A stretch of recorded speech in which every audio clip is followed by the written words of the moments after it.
really wanted to be a photographer. I enjoyed looking at photos, like this is a cool photo, that's a cool photo, this not so much. I was more interested in other aspects of life in terms of career choices and whatnot. It wasn't until I dug out my very first camera that my parents actually bought me, which was a little Canon, what do you call it, Canon PowerShot, something like that, you know, those instant cameras. And I decided to take it on a holiday with me and my girlfriend back then, and I just started taking photos, and I started like taking videos of all of us and whatnot, and I was actually so amazed. I was like, wow, this is amazing. That is kind of when it started to develop. I then started messing around with my cell phone, because my cell phone had a better camera than I had at the time, and this thing grew from a hobby into an obsession.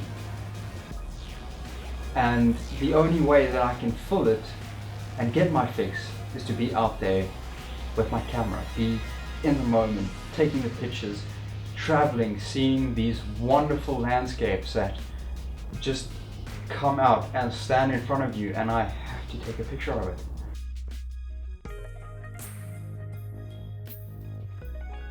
To me, my favorite thing about a photo, there's a story behind it. You can take a photo of anything. Anyone can take a photo of any subject, any landscape, any instance, anything that is happening, but if there is not depth to the photo, it doesn't mean anything. For instance, this photo of mine, I was walking around Cape Town with my friend, taking a bunch of photos of him, and there was this wedding party that was happening in the background, right? And they were busy. There was a different photographer that was taking photos of the couple getting married, and this little girl was standing there with these high heels in her hand, and she was just like, she had so much attitude on her. I absolutely loved it. I was like, I have to take this photo, because you could see like the emotion. She's like, you're right, this is my family getting married, like you should be jealous. And like, I don't know if it was her family getting married, I never actually stopped and asked. It's just such a wonderful photo. There's so much story behind it.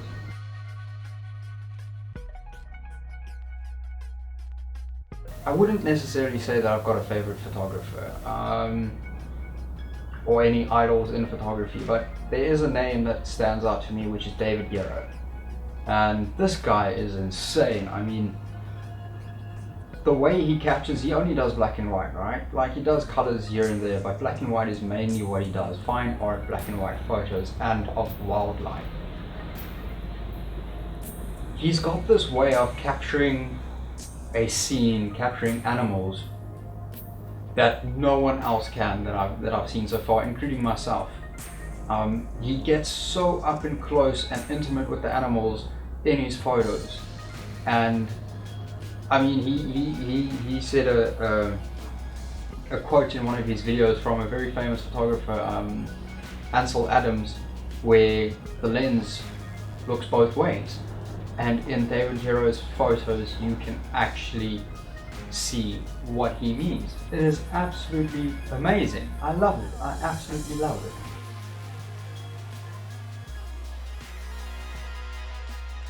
The traveling, it is just I love it. The traveling and meeting the people and being able to be out there seeing what I'm capturing firsthand.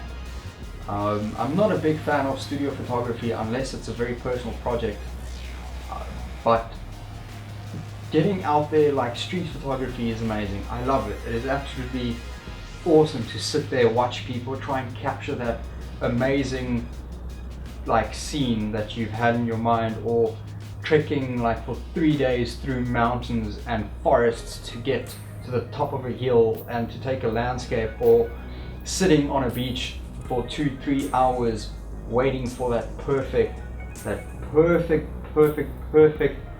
5 seconds of light that you need to take this astounding scape photo. It is absolutely tremendous.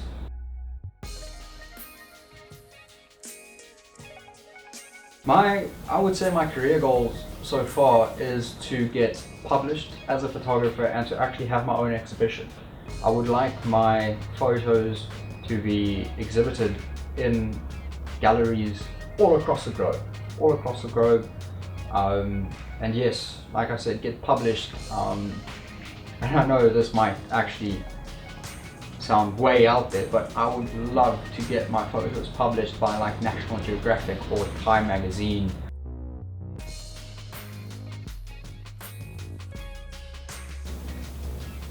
Definitely start. Just start. Grab your cell phone, grab your old like film camera, any camera that you have, just grab it and start taking photos. That's the best way to get into photography. After that, go outside and meet people. Go up to people, talk to them, tell them, listen, can I take your photo? If they say no, thank them and move on to the next person. You'll find someone. Self-study is also, on YouTube, there are loads of tutorials on the internet, on YouTube, on Skillshare, Udemy, there are loads of tutorials everywhere that you can learn photography. Don't quit. There are going to be times that you feel like you have reached your max, you've plateaued in your skill when it comes to photography. Just don't give up.